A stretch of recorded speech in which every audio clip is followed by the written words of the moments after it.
देखो image formation by जो concave mirror चल रहा था, इसमें हमने दो कंडीशन बता दिया था। पहला था आपका when the object stand at infinite, second बताया था when the object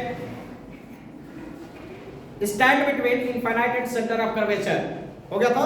yes sir. आज थर्ड पोजीशन से उसका होगा, मतलब थर्ड कंडीशन होगा when the object stand at centre of curvature. जब ऑब्जेक्ट कहां पर होगा? सेंटर ऑफ कर्वेचर पर होगा, तो उसका इमेज कैसा और कहां पर बनेगा? तो देखो इसमें लिखेंगे, सभी नोट करो। व्हेन द ऑब्जेक्ट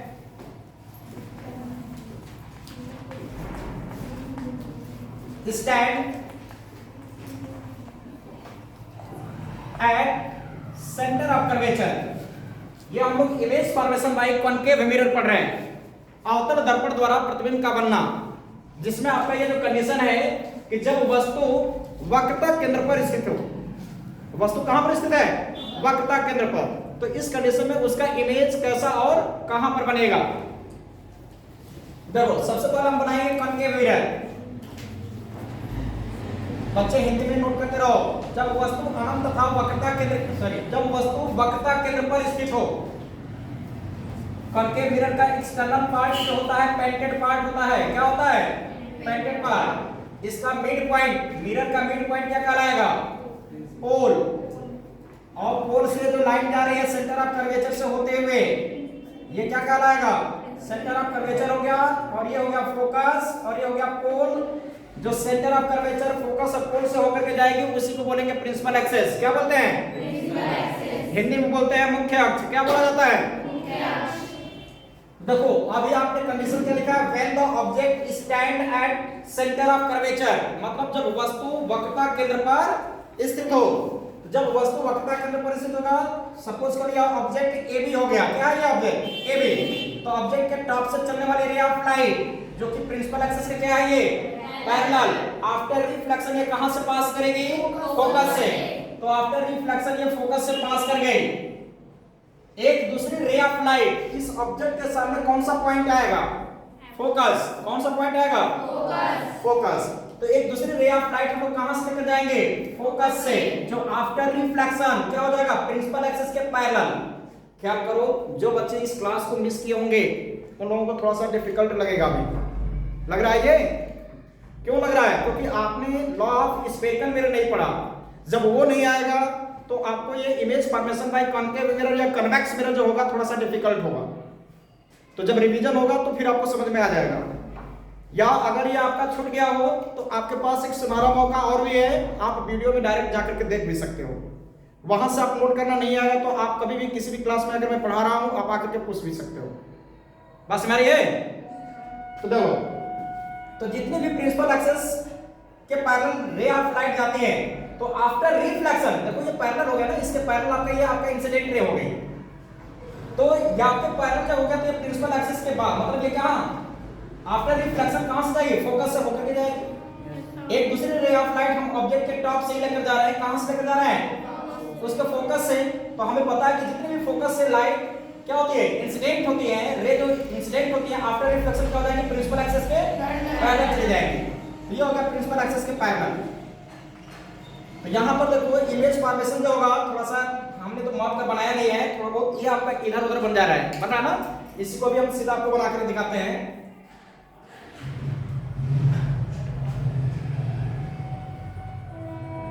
ये हो गई आपकी इंसिडेंट रे जो आफ्टर रिफ्लेक्शन, ये फोकस है। आफ्टर रिफ्लेक्शन ये क्या हो जाएगा? प्रिंसिपल एक्सिस के पैरेलल हो गया। तो इस प्रकार दोनों रिफ्लेक्टेड रे एक दूसरे को यहीं पर इंटरसेक्ट कर रहे हैं कि नहीं? बोलो। तो यहीं पर ऑब्जेक्ट का इमेज, यह ऑब्जेक्ट ए बी जो है इसका इमेज आपका ए डैश बी डैश बनेगा। कहां पर बनेगा? जस्ट सी के नीचे ही बनेगा। कहां पर बनेगा? सी के नीचे। इसके पहले देखो जब ऑब्जेक्ट कहां पर था? इनफाइनाइट पर, तो उसका इमेज कहां पर बना था? फोकस पर। जब ऑब्जेक्ट को इनफाइनाइट और सेंटर ऑफ कर्वेचर के बीच में रखे थे तो उसका इमेज जो था फोकस और सेंटर ऑफ कर्वेचर के बीच में यहां पर बना था। और जब हम इस ऑब्जेक्ट को कहां पर लेकर चले गए? सेंटर ऑफ कर्वेचर पर, तो इसका इमेज जो हो गया कहां पर आ गया? सेंटर ऑफ कर्वेचर के जस्ट नीचे आ गया। आगे समझ में? और इसी तरीके से जब इस ऑब्जेक्ट को थोड़ा सा और एक पॉइंट आगे बढ़ाते हैं, कहां पर? सेंटर ऑफ कर्वेचर और पोल फोकस के बीच में, तो ये इसका इमेज जो होगा सेंटर ऑफ कर्वेचर से हट करके इनफाइनाइट और सेंटर ऑफ कर्वेचर के बीच में चला जाएगा। ये बातें समझ में आ रही हैं? जब इसी तरीके से ऑब्जेक्ट को फोकस पर रखेंगे तो इसका इमेज कहां पर बन जाएगा? इनफाइनाइट पर बनेगा, अनंत पर बनेगा। जब फोकस और कोण के बीच रखेंगे तो इसका इमेज अब इधर पेंटेड पार्ट की तरफ बनने लगेगा, साइड, मतलब इसका जो इमेज होगा वो इधर बनने लगेगा। तो वही आपका एक्सेप्शनल पॉइंट है। ये समझा रहे बात? देखो फिर से बोलेंगे, अभी पहले हिंदी मीडियम वाले बच्चे सुनो, फिर उसके बाद इंग्लिश मीडियम। जब वस्तु वक्रता केंद्र पर स्थित होता है तो वस्तु के ऊपरी सिरे से चलने वाली प्रकाश की किरण जो कि मुख्य अक्ष के समानांतर होती है, परावर्तन के बाद मुख्य फोकस से होकर जाती है। एक दूसरी प्रकाश की किरण वस्तु के ऊपरी सिरे से उसके फोकस से होकर गुजरते हैं, जो परावर्तन के बाद मुख्य अक्ष के क्या हो जाती है? समांतर हो जाती है। इस प्रकार दोनों परावर्तित किरणें कौन कौन सी? ये मैंने मान लिया S, ये हो गया T और ये हो गया U और ये हो गया V। तो इस प्रकार SU और TV एक दूसरे को वक्रता केंद्र के ठीक नीचे प्रतिच्छेद करते हैं। तब इस दशा में वस्तु AB का प्रतिबिंब वस्तु के बराबर वास्तविक उल्टा बनता है। और कहां पर? वक्रता केंद्र पर बनता है। कहां पर बनता है? इसको बंद करो, कुछ लगा दो। फिर से देख लो, तो इसका नेचर क्या लिखा जाएगा? इसका नेचर क्या हो जाएगा? ये हो जाएगा नेचर में रियल, अपोजिट,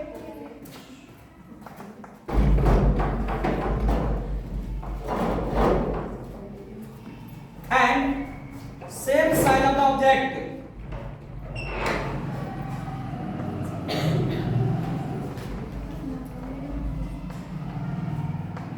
देखो यह वस्तु के बराबर की ऊंचाई का ही प्रतिबिंब बनेगा इसका। इसके बाद होगा पोजीशन। इसका पोजीशन कैसे बताया जाएगा? इसका पोजीशन कहां पर है? At centre of curvature. कहां पर है? फोकस वक्रता केंद्र पर। कहां पर है? एक बार फिर से हिंदी मीडियम, फिर उसके बाद इंग्लिश मीडियम। जब वस्तु, इसका हिंदी में क्या लिखेंगे? जब वस्तु वक्रता केंद्र पर स्थित हो। तो जब वस्तु वक्रता केंद्र पर स्थित है तो यह वस्तु का निचली सिरा है और ये क्या है? ऊपरी सिरा।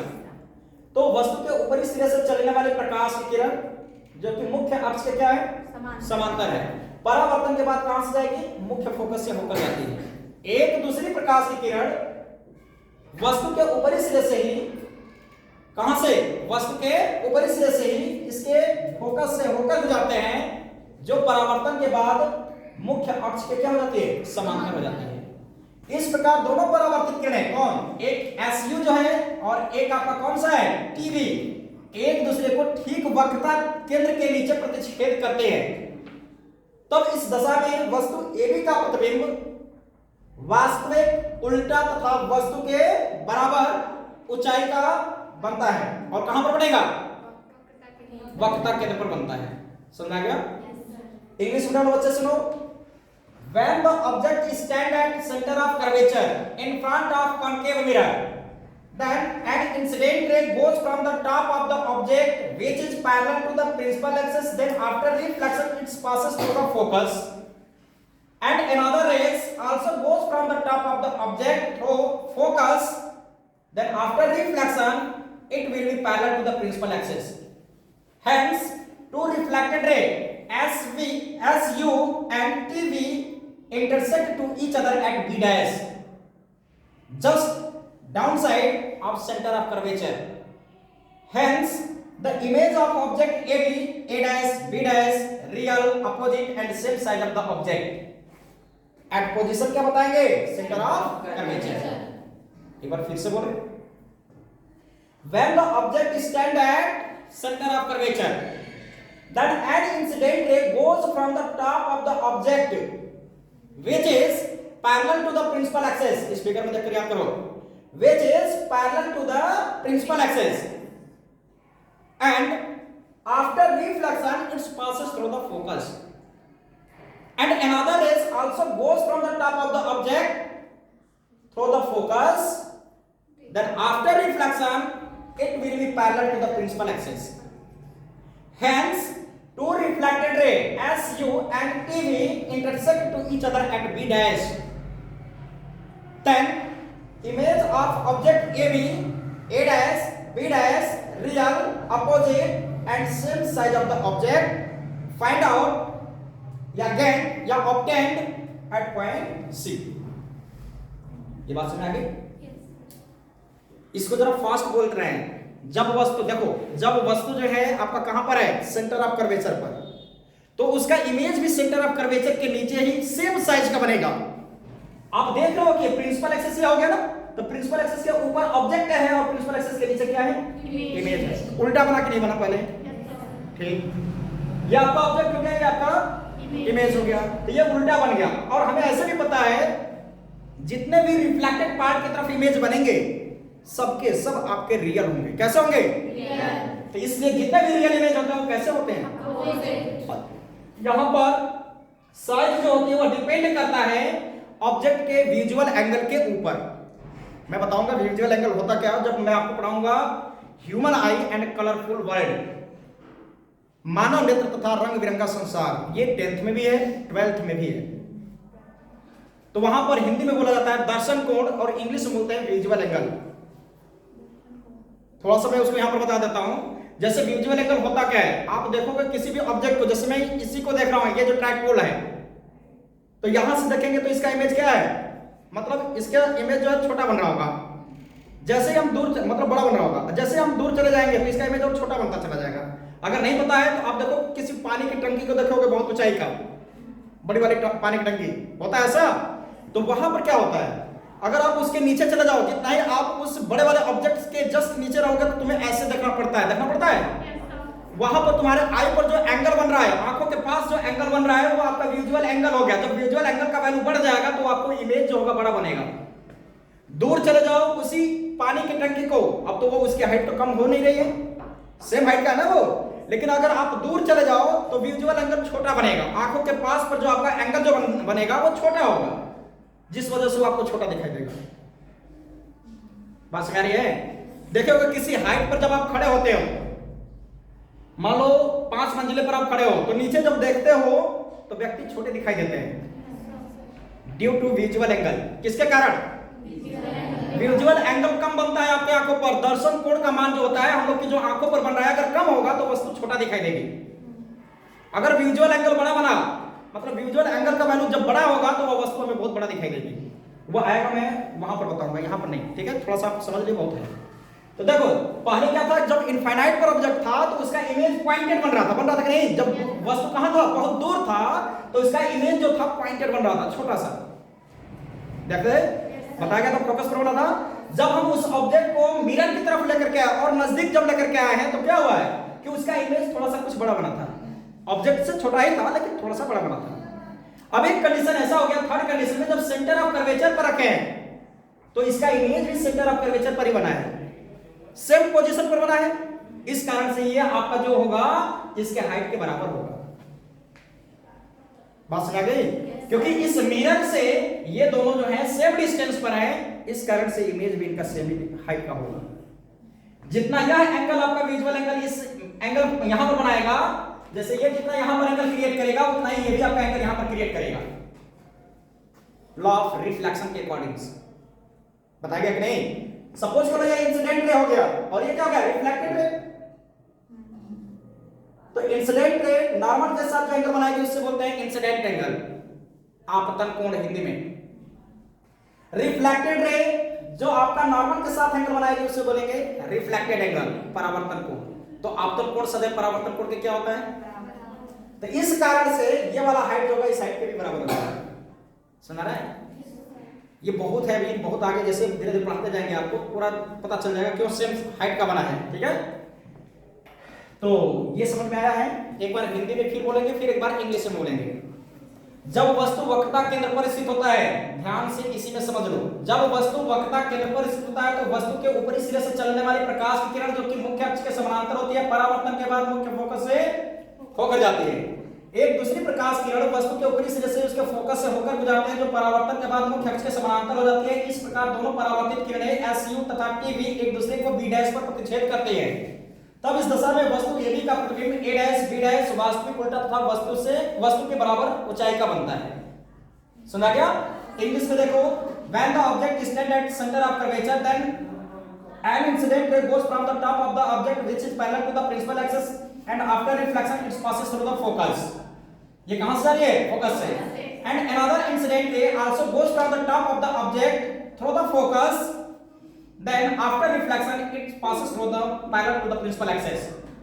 Hence two reflected ray का मतलब जो मिरर से दूर जा रही है. Hence two reflected ray intersect to each other at point B dash. Then image of object A dash B dash real opposite and same size of the object at center of curvatures. समझ आ गया? अब fourth condition होगा.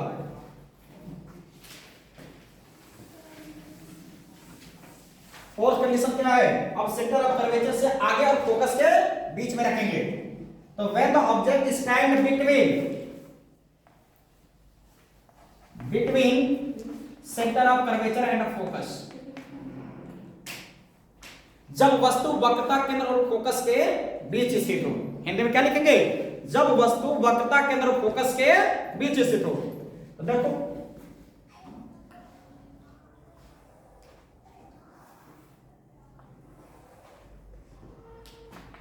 ये आपका concave mirror हुआ, जिसको हिंदी में बोलते हैं अवतल दर्पण. क्या बोलते हैं?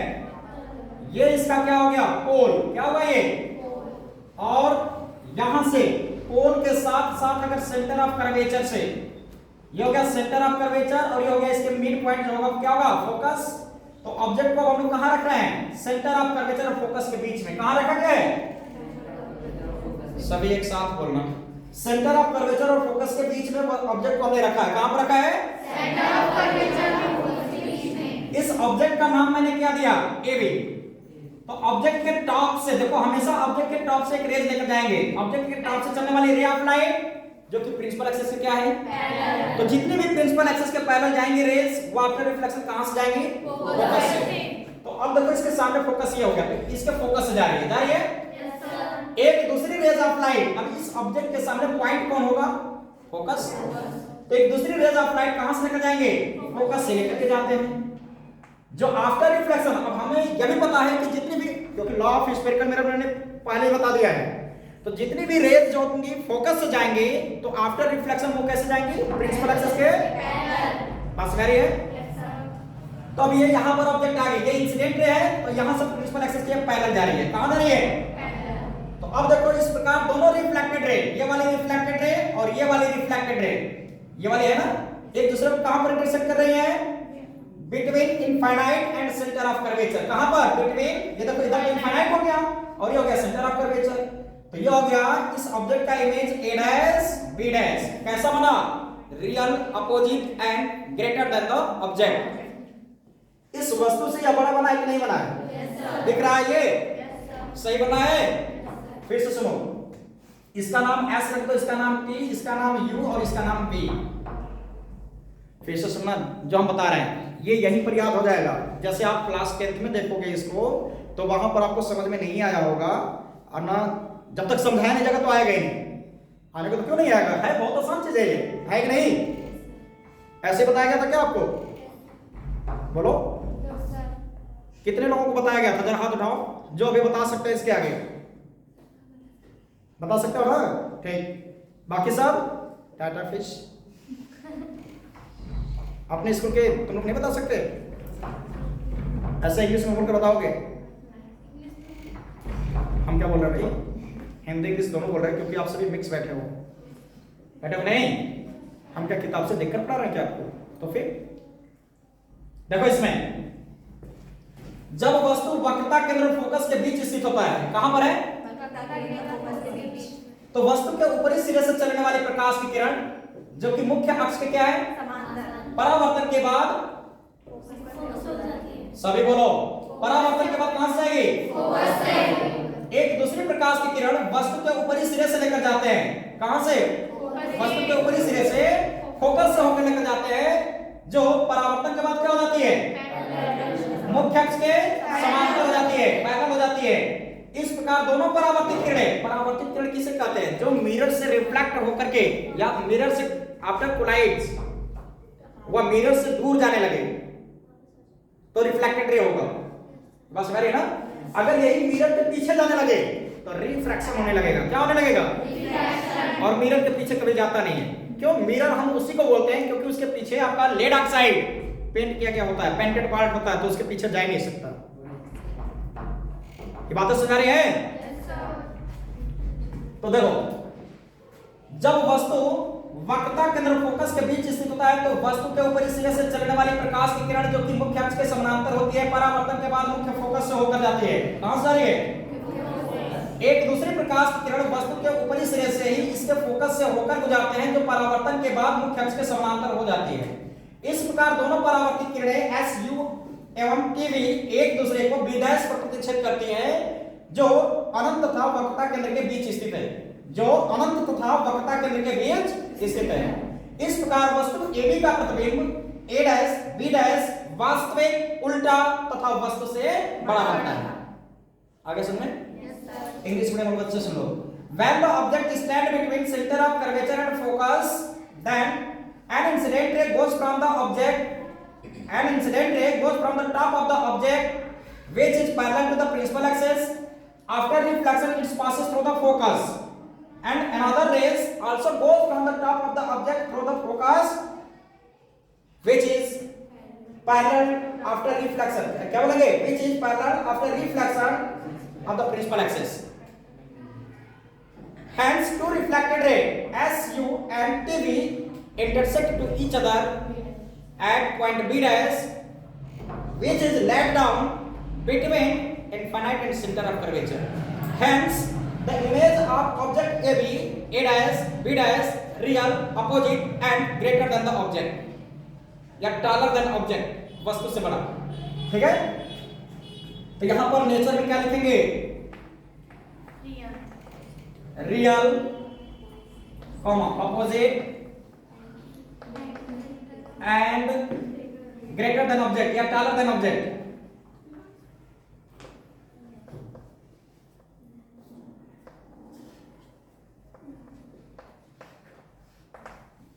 पोजीशन कहां होगा इसका? हाँ, between infinite and C.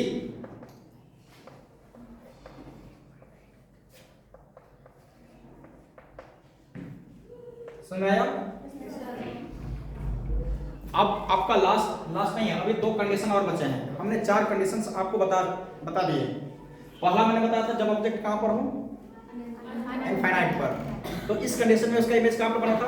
Focus पर। दूसरा कंडीशन मैंने बताया था कि जब ऑब्जेक्ट आपका इनफाइनाइट और सेंटर ऑफ कर्वेचर के बीच हो तो इसका इमेज कहां बना था? फोकस और सेंटर ऑफ कर्वेचर के बीच में बना था। थर्ड मैंने बताया था, अभी आज ही बताया है थर्ड, कि जब ऑब्जेक्ट कहां पर हो? सेंटर ऑफ कर्वेचर पर, तो इसका इमेज भी कहां पर बना था? सेंटर ऑफ कर्वेचर पर। फोर्थ कंडीशन अभी जो बताया है ये आपका सेंटर ऑफ कर्वेचर और फोकस के बीच जब ऑब्जेक्ट स्थित हो, मतलब जब ऑब्जेक्ट कहां पर स्टैंड है? सेंटर ऑफ कर्वेचर और फोकस के बीच में जब है तो इसका इमेज अब देखो कहां से? सेंटर ऑफ कर्वेचर के पीछे और इनफाइनाइट के आगे बन रहा है। जब इसी तरीके से अब इस ऑब्जेक्ट को हम कहां पर लाएंगे? फोकस पर, तो इसका इमेज कहां पर बनेगा? ये प्रिंसिपल एक्सिस के, मतलब ये आपका इनफाइनाइट पर बनेगा। कहां पर बनेगा? जब ऑब्जेक्ट इनफाइनाइट पर था तो उसका इमेज फोकस पर बना था, और जब ऑब्जेक्ट ही फोकस पर आ जाएगा तो इसका इमेज कहां पर बनेगा? बस समझ आ गया? तो इसको भी बना लो आप सभी। बना रहे हैं? कल बनाओगे? ठीक, अभी वर्क चेक करेंगे फिर। नेक्स्ट लिखेंगे, लिखो when the object stand at focus, when the object stand at focus, when the object stand at focus,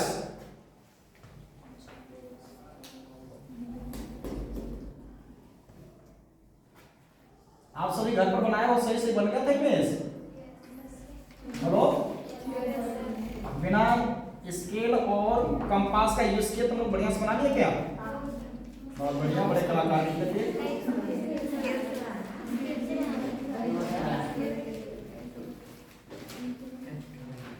अब सोचो कि हम लोग कितना मेहनत लगता है बनाने में। बोलो, उस पर तो लाइनिंग है, कुछ तो ऐसे नहीं इरेक्ट कर सकते हो लाइन को, लेकिन इस पर कौन सी लाइनिंग है ना? देखो, ये हो गया सेंटर ऑफ कर्वेचर, ये हो गया फोकस, यहीं पर हम ऑब्जेक्ट को रखा जा रहा है। या ऑब्जेक्ट का नाम क्या है? AB। ये इनफाइनाइट माना जाएगा। इसके बाद क्या माना जाएगा? इनफाइनाइट। तो सबसे पहले वाली रेस कैसे जाती है? प्रिंसिपल ऑफ द प्रिंसिपल, क्या बोलते हैं? Parallel to the principal axis जाती है। ऑब्जेक्ट के टॉप से प्रिंसिपल एक्सिस के क्या लेकर के आएंगे? पैरेलल। इसका नाम हमने क्या रखा? एस। तो जो भी प्रिंसिपल एक्सिस के पैरेलल जाती है वो कहां से जाएंगे आपके रिफ्लेक्शन? फोकस से। कहां से जाएंगे? ये फोकस से पास करेगी। टेढ़ा बनाना, ये फोकस से जाएंगे। एक दूसरी रेज ऑफ लाइट कहां से लेकर जाएंगे? अब कहोगे कि सर यहां पर तो कोई आपका क्या है, आगे पॉइंट नहीं रहा, क्या हम मिरर को तोड़ करके पोल से लेकर जाएंगे क्या? नहीं। अब कहां से? सेंटर ऑफ कर्वेचर से इसको पास कराते हैं। कहां से पास कराया जाएगा? जब सेंटर ऑफ कर्वेचर से इसको पास कराएंगे तो वापस सेम पाथ पर रिटर्न होता है। ये बात पता है ना? कि जितनी भी रेज जो होती है अगर कहां से इंसिडेंट होंगी, सेंटर ऑफ कर्वेचर से अगर इंसिडेंट होती है तो वो कहां से जाएंगी? उसी पाथ पर रिटर्न हो जाती है, सेम पाथ पर रिटर्न हो जाती है। होती है कि नहीं? देखो इस ऑब्जेक्ट के टॉप से दूसरी रेज जो होती है हम लोग सेंटर ऑफ कर्वेचर से लेकर जाते हैं। कहां से? सेंटर ऑफ कर्वेचर से। जो आफ्टर रिफ्लेक्शन क्या होती है? इसी पाथ पर रिटर्न हो जाएंगी। कहां जाएंगी ये? रिटर्न।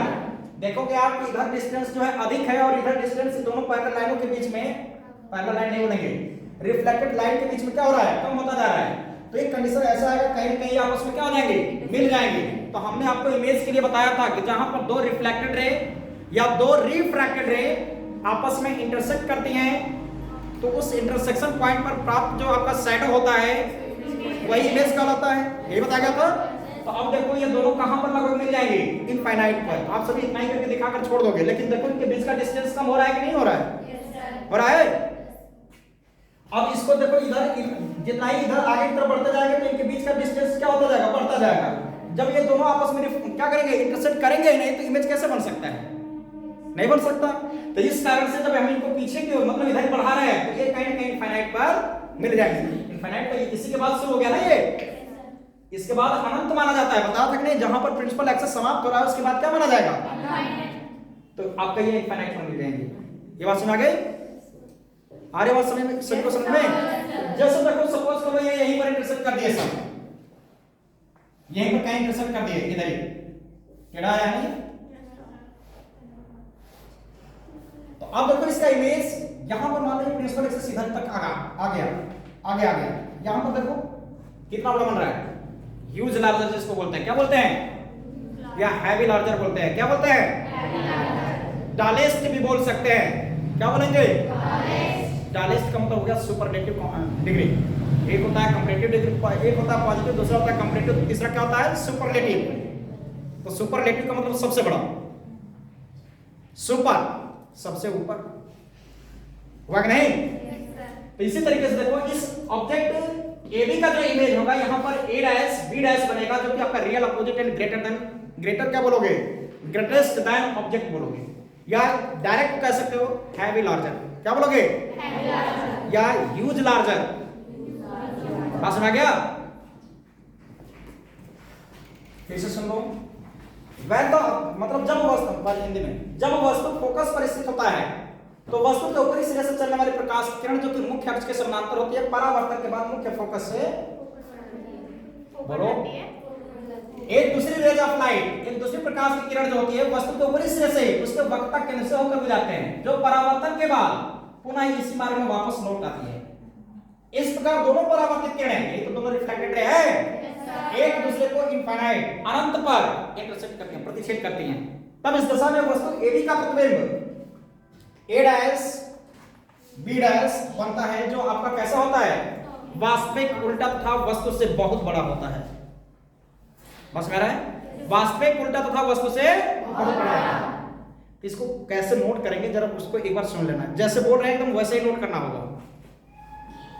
जब वस्तु AB फोकस पर स्थित होता है तो वस्तु के ऊपरी सिरे से चलने वाली प्रकाश की किरण जो कि मुख्य अक्ष के समानांतर होती है परावर्तन के बाद मुख्य फोकस से होकर जाती है।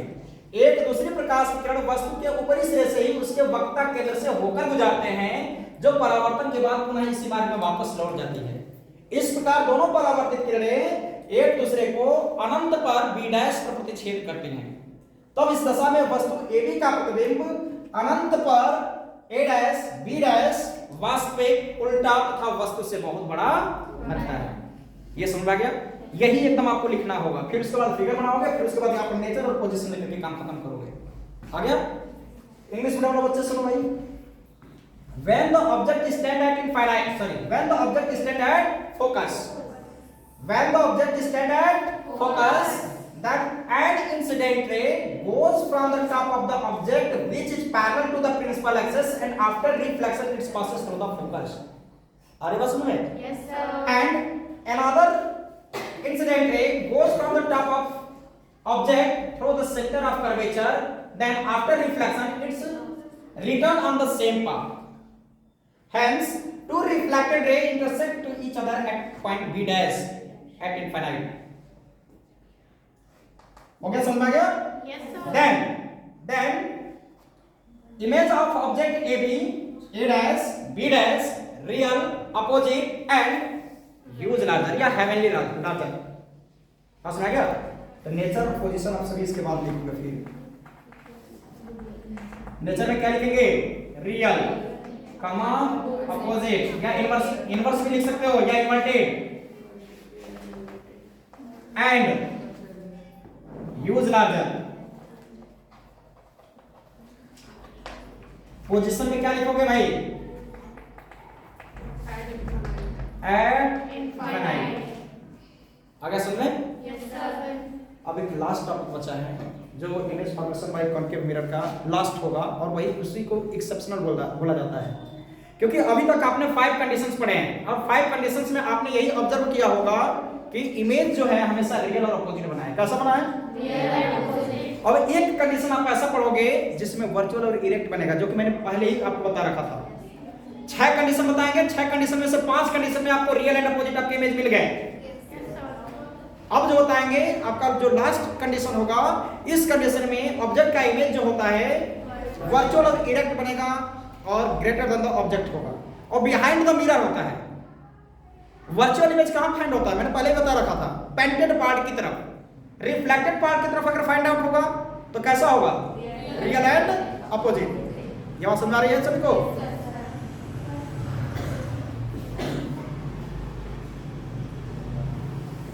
तो लिखो, हेडिंग लिखो, when the object stand between focus and pole in front of concave mirror, जब वस्तु फोकस तथा ध्रुव के बीच, when the object stand between focus and pole in front of concave mirror।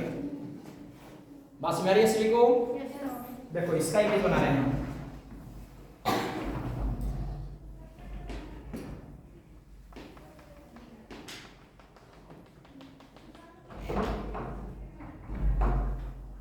ये पोल हुआ, ये प्रिंसिपल एक्सिस हुआ, ये यहां पर इसका सेंटर ऑफ कर्वेचर हो गया, यहां पर इसका फोकस हो गया। अब ऑब्जेक्ट को कहां रखा गया है? फोकस और पोल के बीच में। कहां रखा गया है? फोकस और पोल के बीच में। इस ऑब्जेक्ट का नाम क्या रखा गया है? AB। तो ऑब्जेक्ट के टॉप से चलने वाली रे ऑफ लाइट, देखो हर कंडीशन में देखोगे तो हर एक कंडीशन में सबसे पहले हम ऑब्जेक्ट के टॉप से एक रेज को लेकर गए हैं। पहली वाली लाइन कहां से गई है? रे कहां से गई है? ऑब्जेक्ट के टॉप से, और वो भी कैसे गई है? प्रिंसिपल एक्सिस के पैरेलल। तो जितनी भी प्रिंसिपल एक्सिस के पैरेलल जाते हैं वो अपना रिफ्लेक्शन कहां से जाएंगी? फोकस से। पढ़े हो ना? Yes, sir. और दूसरा डिपेंड किया है कि उस ऑब्जेक्ट के सामने पॉइंट कौन सा है, तो उस पॉइंट से लेकर गए। जैसे मान लो ऑब्जेक्ट अगर आपका यही behind the centre of curvature क्या बोलेंगे? इन फ्रंट ऑफ इनफाइनाइट होगा। मतलब जब वस्तु या जब ऑब्जेक्ट आपका इनफाइनाइट और सेंटर ऑफ कर्वेचर के बीच में अगर होगा, तो यहां पर अगर ऑब्जेक्ट होगा तो इसके सामने कौन सा पॉइंट आ जाता था? Centre of curvature. तो जब दूसरी रे हम इसके सेंटर ऑफ कर्वेचर से लेकर जाएंगे तो हमें दूसरा रूल भी पता है कि जितनी भी रेज सेंटर ऑफ कर्वेचर से आएंगी आफ्टर रिफ्लेक्शन उसी पाथ पर क्या हो जाती हैं, और जो प्रिंसिपल एक्सिस के पैरेलल आ रही हैं वो फोकस से जा रही है, जो सेंटर ऑफ कर्वेचर से आएंगे वो उसी पाथ पर चली जाएंगी रिफ्लेक्शन के बाद, और जो फोकस से होकर के आएंगे वो प्रिंसिपल एक्सिस के पैरेलल जाएंगे। तीन ही कंडीशन है, तीन ही कंडीशन के माध्यम से आप सभी ने देखा होगा image formation of concave mirror समाप्त हो रहा है। अगर वही लॉ ऑफ स्फेरिकल मिरर या लॉ ऑफ आपको बताएंगे जब लेंसेस पढ़ाएंगे वहां पर, तो लॉ ऑफ स्फेरिकल ग्लासेस बताएंगे, तो वहां पर भी वही रूल है और यहां पर भी यही रूल है। वहां पर यहां पर जो हम रिफ्लेक्शन बोल रहे हैं वहां पर हम बस एक वर्ड जोड़ेंगे, रिफ्रैक्शन। मतलब यहां पर परावर्तन बोल रहे हैं, वहां पर क्या बोलेंगे? अपवर्तन। ये बात समझ आ रही है? बस एक वर्ड का अंतर होगा, बाकी सेम टू सेम ऐसे ही मिलेंगे। और जो प्रॉपर्टीज हम लोग कॉनकेव मिरर में पढ़ रहे हैं एक तरीके से, वह कन्वेक्स लेंस में पढ़ेंगे। किस में पढ़ेंगे? Concave mirror, convex lens. Concave जो लेंस होगा वो कन्वेक्स मिरर की तरफ बिहेव करेगा। जरा समझ लेना मैंने क्या बोला। हम लोग ये प्रॉपर्टीज किसके पढ़ रहे थे, किसके कंडीशंस पढ़ रहे हैं? कॉनकेव मिरर के। तो जो कॉनकेव मिरर में 6 प्रॉपर्टीज अगर हमने जो पढ़ा है, वो हम लोग कन्वेक्स लेंस में पढ़ेंगे 6 प्रॉपर्टीज। जो हम लोग यहां पर कॉनकेव मिरर में 6 कंडीशंस पढ़े हैं, तो वो वहां पर हम लोग कन्वेक्स लेंस में पढ़ेंगे 6 कंडीशन।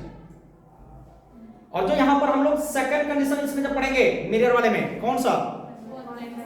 कॉन्वेक्स मिरर जो पढ़ेंगे, वहां पर कॉनकेव लेंस में पढ़ेंगे। सीधे थोड़ा सा उल्टा हो जाएगा। देखो, जब वस्तु आपका फोकस और ध्रुवक के बीच स्थित होता है, कहां पर ये फोकस और ध्रुवक के बीच में स्थित है, तो वस्तु के ऊपरी सिरे से चलने वाली प्रकाश की किरण, जो कि मुख्य अक्ष क्या है, ये समांतर है। जब मुख्य अक्ष के समांतर है तो परावर्तन के बाद कहां से जाएगी? मुख्य फोकस से जाएगी। एक दूसरे प्रकाश किरण, अब ये देखा, ये मिरर के अंदर है, मिरर के बाहर नहीं है, या मिरर के उस साइड में नहीं है, मिरर का मिड पॉइंट है, मिरर के अंदर हो गई। समझा गया? तो यहां से नहीं लेकर जाएंगे, अगर लेकर जाएंगे तो वही वैसे ही बनेगा। लेकिन देखो यहां पर एक दूसरी रेज ऑफ लाइट कहां से फिर से लेकर जाएंगे? सेंटर ऑफ कर्वेचर से। सेंटर ऑफ कर्वेचर से जा रही है। देखो इधर की तरफ जब लेकर के जाएंगे तो इनके बीच का डिस्टेंस क्या हो रहा है?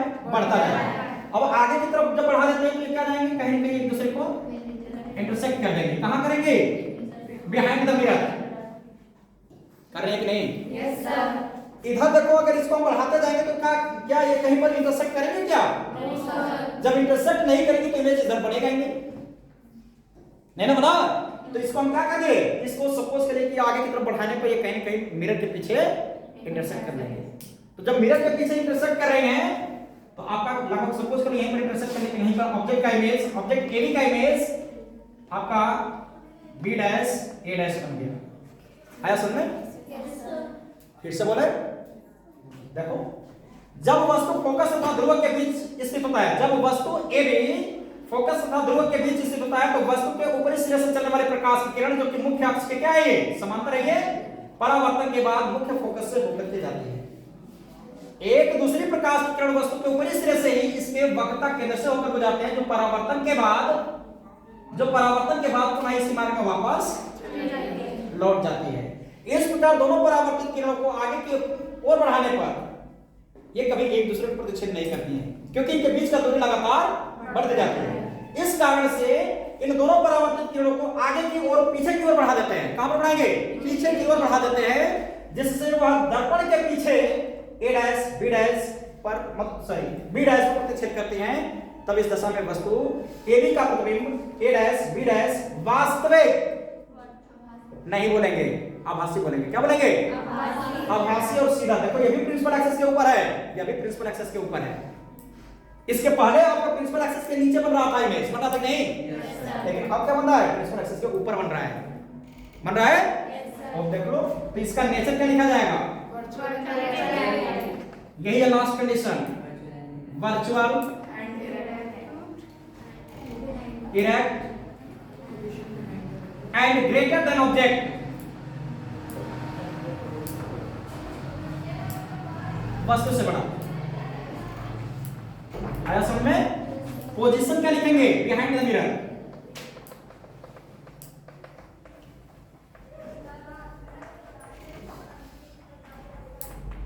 दर्पण के पीछे। आया समझ में? इंग्लिश मीडियम वाले बच्चे सुन लो।